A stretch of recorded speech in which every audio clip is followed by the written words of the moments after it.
Shalom, selamat pagi saudara yang terkasih di dalam Tuhan Yesus Kristus.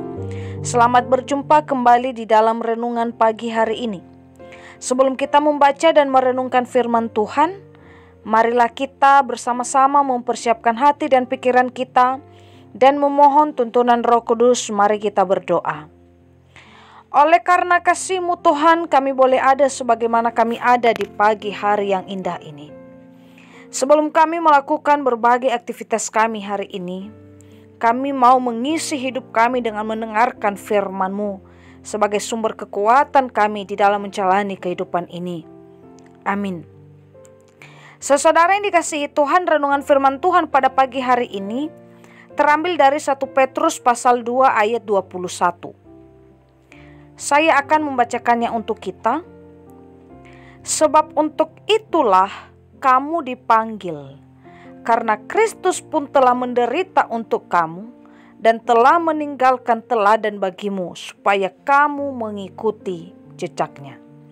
Demikian pembacaan firman Tuhan.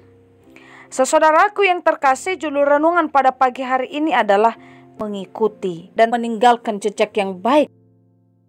Saudara yang dikasihi Tuhan, pada suatu ketika ada seorang anak kecil yang sedang bermain dengan pamannya. Mereka bermain pasta berwarna-warni. Ketika anak kecil ini mulai bosan dengan permainan itu, dia mengajak pamannya bermain petak umpet. Namun karena pasta yang mengotori kakinya belum dicuci, sehingga ketika ia berjalan, dia tetap meninggalkan jejak kakinya yang mungil.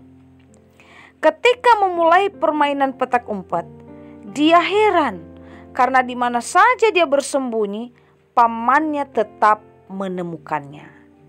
Saudara yang dikasihi Tuhan, demikian juga Tuhan di dalam hidup kita. Dia telah meninggalkan teladan hidup sebagai jejak untuk kita ikuti. Melalui firman Tuhan di pagi hari ini mengingatkan kita untuk tetap mengingat pengorbanan yang luar biasa melalui penderitaan di atas kayu salib yang dialami oleh Yesus Kristus. Supaya kita menyadari bahwa penderitaan yang kita alami saat ini adalah penderitaan yang biasa. Setiap orang pasti memiliki dan mengalami masalah. Namun sebagai orang yang percaya, maka kita harus mampu mengikuti jejak Tuhan yang telah meninggalkan teladan bagi kita dalam menanggapi dan menyelesaikan masalah kita sendiri. Sekarang pertanyaannya adalah, setiap kita sudahkah meninggalkan jejak yang baik bagi generasi selanjutnya, sehingga jejak yang kita tinggalkan dapat mereka ikuti? Pertanyaan kedua, jejak apakah yang kita tinggalkan bagi generasi muda? Jejak kebaikan-kah atau jejak kemunafikan? Saudara yang dikasihi Tuhan, generasi kita membutuhkan teladan dan tuntunan yang jelas. Kita dipakai oleh Tuhan untuk mengukir jejak yang baik bagi generasi, sehingga mereka kelak juga mengukir jejak yang baik untuk generasi selanjutnya.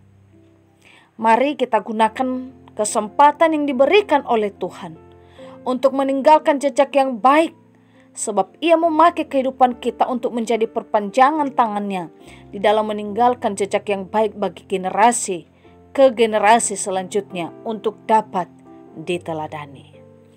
Demikianlah renungan pada pagi hari ini. Tuhan Yesus memberkati. Kita akan menutup renungan ini dalam doa. Tetapi jika saudari ingin didoakan secara khusus, bisa menghubungi email kami. Kerinduan kami agar channel ini menjadi berkat bagi banyak orang. Mari kita berdoa. Tuhan, kami bersyukur Engkau telah meninggalkan jejak yang baik bagi kami dengan menjadi teladan di dalam hidup kami. Di dalam menghadapi setiap penderitaan dan berbagai masalah-masalah yang datang. Melalui firman-Mu, Engkau mengajarkan kami supaya kami juga meninggalkan jejak yang baik bagi generasi selanjutnya dan menjadi berkat bagi mereka. Tuntun dan ajarlah kami supaya kami menjadi teladan yang baik bagi generasi kami. Amin. Saudara, mulailah harimu. Kiranya kasih dan anugerah Tuhan senantiasa melimpah di dalam kehidupanmu. Muliakanlah Tuhan di dalam setiap aktivitasmu dan jadilah saksi hidup bagi firman-Nya. Roh Kudus menyertai kita semua. Sampai berjumpa kembali di renungan berikutnya. Tuhan Yesus memberkati.